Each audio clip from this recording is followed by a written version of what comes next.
Capítulo 3. Fé e imaginação. As orações não são feitas com sucesso, a menos que haja um rapport entre as mentes consciente e subconsciente do orador, e isto só pode ser feito através da fé e imaginação. Através do poder da imaginação, todos os homens, principalmente os homens de imaginação fértil, sempre recebem insights. Mesmo assim, todos os homens, especialmente os homens pobres de imaginação, estão abaixo de seu potencial. Quem nos garante que não foram nossas mães, enquanto ninava nossos berços, que despertaram esta sutil diferença em nossas mentes? Se involuntariamente é possível plantar sugestões nas pessoas, então, não há nenhuma razão para duvidar que é possível plantar sugestões em alguém de maneira intencional, e de uma maneira muito mais forte. Tudo o que pode ser visto, tocado, explicado e argumentado, para o homem imaginativo são apenas um fim, pois ele age através da sua imaginação guiada pelas profundezas do seu ser, onde cada ideia nasce por si mesma, e não por estar relacionada a algo mais. Dentro dele, não há nenhuma necessidade de se manter nos limites da razão, pois o único limite o qual ele segue é o seu instinto secreto, que lhe ensina a evitar a todas as sugestões que não sejam as que o levem à realização do seu desejo. Imaginação e fé são as únicas faculdades da mente necessárias para a criação de condições objetivas. A fé necessária para a realização de uma operação bem-sucedida, pela lei da consciência, é uma fé puramente subjetiva, e está alcançada mediante a eliminação de todas as oposições ativas por parte da mente objetiva do indivíduo. Isto depende de sua habilidade de sentir e aceitar como verdade aquilo que os seus sentidos objetivos lhe negam. Nem a passividade da pessoa, nem a sua aceitação consciente da sugestão são necessárias, pois mesmo sem o seu consentimento ou conhecimento, ela pode receber uma sugestão subjetiva da qual ela pode expressar objetivamente. É uma lei fundamental da consciência que, por telepatia, nós podemos estabelecer comunhão imediata com o outro alguém. Para estabelecer o rapport, você deve visualizar o indivíduo mentalmente. Concentre sua atenção nele, e mentalmente chame-o pelo nome, como você normalmente faria para chamar a sua atenção. Imagine que ele o respondeu, mentalmente ouça a sua voz. Visualize-o interiormente, estando ele no estado que você deseja obter. Então, imagine que ele está dizendo, em um tom normal de conversa, aquilo que você desejava ouvir. Mentalmente, responda a ele. Conte-lhe a sua alegria em testemunhar a sua boa ventura.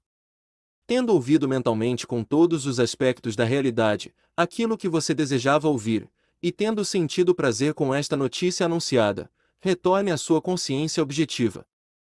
Assim, a sua conversa subjetiva poderá despertar o que foi afirmado nela. Tudo o que determinares realizar, dará certo, e a luz brilhará constantemente em teus caminhos. Jó 22, versículo 28. Não é a força de vontade que envia a mensagem subjetiva à sua missão, mas sim a clareza de objetivo e o sentimento de realização do estado afirmado. Quando a sua força de vontade e as suas crenças estão em conflito, as suas crenças invariavelmente o vencem. Nem pela força, nem pelo poder, mas pelo meu espírito, diz o Senhor dos Exércitos. Zacarias 4, versículo 6. Não é o que você quer que você atrai aquilo que você acredita ser verdade. Portanto, entre no espírito dessas conversas mentais, e dê a elas o mesmo grau de realidade que você dá a uma conversa por telefone. Se é possível. Tudo é possível para aquele que crê. Marcos 9, versículo 23. Portanto eu vos afirmo, tudo quanto em oração pedirdes, tenhais fé que já o recebestes, e assim vos sucederá. Marcos 11, versículo 23. A aceitação do fim determina os meios. E nem a mais sábia das reflexões poderia elaborar meios mais eficazes do que aqueles que são determinados mediante a aceitação do fim. Mentalmente, fale com seus amigos como se os seus desejos já estivessem realizados. A imaginação é o início do surgimento de todas as formas, e a fé é a substância a partir da qual elas são formadas. Através da imaginação, tanto o que está latente quanto o que está adormecido na consciência, é despertado e moldado. As curas atribuídas às influências de certos medicamentos alternativos, relíquias e lugares sagrados, são efeitos da imaginação e da fé. O poder curativo não está no espírito que habita neles, mas sim no espírito no qual eles são aceitos. A mente subjetiva é totalmente controlada pela sugestão, então, seja objeto da sua fé verdadeiro ou falso, você irá obter os mesmos resultados. Não há nada de incoerente na teoria dos medicamentos alternativos ou na reivindicação dos sacerdotes sobre as suas curas através de relíquias e lugares sagrados.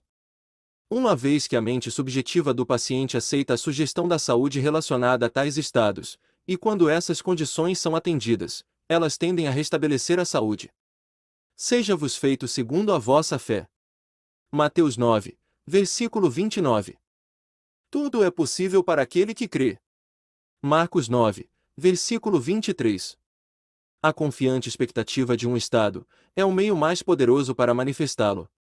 A confiante expectativa de uma cura faz o que nenhum tratamento médico pode fazer. O fracasso sempre é devido a uma autossugestão antagônica por parte do paciente, que geralmente é resultante de uma dúvida objetiva quanto ao poder do medicamento, ou da relíquia milagrosa, ou então de uma dúvida sobre a veracidade da teoria. Muitos de nós, seja por falta de sensibilidade, ou por muito intelecto, ambos os quais são obstáculos no caminho da oração, não acreditamos naquilo que os nossos olhos não veem. Tentar nos forçar a acreditar, nos resultaria em uma dúvida ainda maior. Para evitar tais contrassugestões, o paciente deve objetivamente desconhecer estas sugestões que são feitas a ele. O método mais eficaz para curar ou influenciar o comportamento dos outros consiste no que é conhecido como tratamento sigiloso, ou tratamento passivo. Quando o indivíduo desconhece objetivamente a sugestão dada a ele, não há nenhuma possibilidade dele estabelecer uma crença antagônica. Não é necessário que o paciente saiba, objetivamente, que algo está sendo feito por ele. Com base no que se conhece sobre os processos de raciocínio subjetivo e objetivo, é melhor que o paciente não conheça objetivamente aquilo que está sendo feito por ele. Quanto mais a mente objetiva se manter alheia à sugestão, melhor a mente subjetiva executará sua função. O indivíduo acabará subconscientemente aceitando a sugestão e achará que foi ele quem a originou, comprovando assim a verdade dita por Baruch Spinoza: não conhecemos as causas que determinam as nossas ações. A mente subconsciente é um condutor universal que propaga os sinais do observador através de seus pensamentos e sentimentos. Os estados visíveis, ou são os efeitos das vibrações internas do seu subconsciente, ou são as causas que criam as vibrações correspondentes que você sente dentro de você. Um homem disciplinado nunca permite que os estados visíveis sejam as causas, a não ser que eles despertem nele estados desejáveis de consciência. Com o conhecimento da lei da reversibilidade, o homem disciplinado transforma seu mundo ao imaginar e sentir apenas aquilo que é amável e de boa procedência. As belas ideias que o homem desperta dentro de si não falharão em despertar as suas afinidades nos outros. Ele sabe que o Salvador do seu mundo não virá na forma de um homem, mas na forma da manifestação que o salvará de suas dores. O Salvador do homem doente é saúde, o Salvador do homem com fome é comida, o Salvador do homem com sede é água. O homem anda na companhia do Salvador, quando percebe a sensação de ter o seu desejo realizado. Pela lei da reversibilidade, onde todas as transformações de força são reversíveis, a energia, ou sentimento despertado, transforma-se no estado imaginado. Ele não precisa esperar 4 meses para sentir a alegria de uma colheita. Se em 4 meses essa colheita pode despertar nele um sentimento de alegria, então, inversamente, um sentimento de alegria despertado agora pode fazer com que ele transforme este estado em uma colheita daqui a 4 meses. Agora é o tempo oportuno para dar beleza às cinzas, alegria ao luto, vestes de louvor ao espírito angustiado, para que eles sejam chamados de árvores do Altíssimo, a plantação do Senhor, para que ele seja glorificado. Isaías 61, versículo 3. Capítulo 4. Indução controlada. Todas as pessoas estão sujeitas às mesmas leis psicológicas que regem a hipnose. Qualquer pessoa pode ser submetida a um controle por sugestão. Na hipnose, os sentidos objetivos ficam parcialmente ou totalmente suspensos. No entanto, não importa quão intensamente os sentidos objetivos fiquem bloqueados na hipnose, as faculdades subjetivas do indivíduo hipnotizado continuam ativas, e, portanto, ele reconhece tudo o que acontece ao seu redor. A atividade e o poder da mente subconsciente, ou subjetiva, são proporcionais ao estado de suspensão ou repouso da mente objetiva. As sugestões que parecem ser impotentes quando apresentadas diretamente à consciência objetiva, passam a ser altamente eficazes quando o indivíduo está em um estado hipnótico. Um estado hipnótico é simplesmente um estado de inércia da mente objetiva. No hipnotismo, a mente consciente é colocada em uma espécie de sono, e os poderes subconscientes passam a ser estimulados até que sejam influenciados diretamente através de sugestões. Para que você aceite isto como verdade, talvez seja mais fácil você enxergar a sugestão mental desta forma: alguém que não esteja objetivamente ciente de você, pode lhe perceber ou lhe sentir subjetivamente, ou hipnoticamente. Não amaldiçoeis o rei, nem mesmo em pensamento. Tampouco em teu aposento insultes o rico. Porquanto uma ave do céu poderá levar as suas palavras pelo ar, e seres alados poderão se encarregar de divulgar aos quatro ventos tudo o que disseste. Eclesiastes 10, versículo 20. Aquilo que você pensa e sinceramente acredita ser verdade sobre uma pessoa, isto você o desperta dentro dela. Na verdade, de maneira geral, ninguém precisa estar em transe para ser induzido subjetivamente. Se o indivíduo desconhece conscientemente a sugestão, e se a sugestão for dada com convicção, sendo sinceramente aceita como verdade pelo indutor, então você terá o cenário ideal para uma indução ou oração bem-sucedida. Visualize mentalmente o indivíduo para si mesmo, como se ele já tivesse feito aquilo que você deseja que ele faça. Mentalmente, fale com ele, e o felicite por ele ter feito aquilo que você desejava, veja no estado que você quer que seja obtido. Dentro deste cenário, a ação de cada palavra falada subjetivamente, despertará objetivamente aquilo que ela afirma. A incredulidade por parte do indivíduo não é nenhum obstáculo quando é você quem comanda esta indução controlada. Uma afirmação induzida por você enquanto você está em um estado parcialmente subjetivo, desperta aquilo que você afirma. A autoconfiança de sua parte e a sua profunda crença na verdade de sua afirmação mental são tudo o que é necessário para produzir resultados. Visualize o indivíduo de sua oração, e imagine que você escuta a sua voz. Isto estabelece conexão com a mente subjetiva dele. Então, imagine que ele está te dizendo aquilo que você quer ouvir. Se você deseja enviar a ele palavras de saúde e de riqueza, então imagine que ele está te dizendo: eu nunca me senti tão bem, e eu nunca prosperei tanto. E mentalmente diga a ele o quão feliz você está por testemunhar a sua boa fortuna.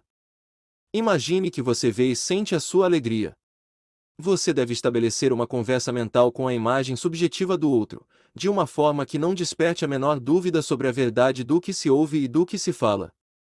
Se você tiver a mínima dúvida de que você não acredita no que você imaginou ter visto ou escutado, o objetivo de sua oração não irá se cumprir, pois a sua mente subjetiva só irá transmitir as suas ideias que realmente estão estabelecidas. Apenas as ideias fixas na mente podem despertar suas correlações vibratórias naqueles a quem elas são dirigidas. Na indução controlada, as ideias devem ser sugeridas com o máximo de cuidado. Se você não controlar a sua imaginação nesta indução, então é a sua imaginação que irá controlar você. Qualquer coisa que você sugere com confiança, vira lei para a mente subjetiva, pois é dever dela objetivar aquilo que você afirma mentalmente. Não só o indivíduo alcançará o estado afirmado, mas também o fará como se fosse uma decisão tomada por ele mesmo, como se a ideia tivesse surgido a partir dele. O controle sobre o subconsciente é o domínio sobre tudo. Cada estado alcançado obedece a um comando da mente. O controle do subconsciente é realizado através do controle das suas crenças, que por sua vez, são o principal fator na produção dos estados visíveis. Fé e imaginação são os segredos da criação. Eu sou Rafael Magosliquer, e esse é mais um vídeo do canal Acorda Dá Tempo. Se você chegou até aqui é porque gostou do conteúdo deste vídeo e já se inscreveu no canal. Se você compreendeu o que eu quis lhe mostrar nesse vídeo, peço que deixe o seu like. E compartilhe com seus amigos que estão precisando ouvir essa verdade. Somos a essência do Criador, temos em nossas mãos, melhor dizendo, em nosso subconsciente, o poder de tudo que é criado nas nossas vidas. Então use e abuse dessa fonte criadora e realize todos os seus desejos. E nunca se esqueça que a oração é a arte de acreditar. Obrigado por ter chegado até aqui. Gratidão.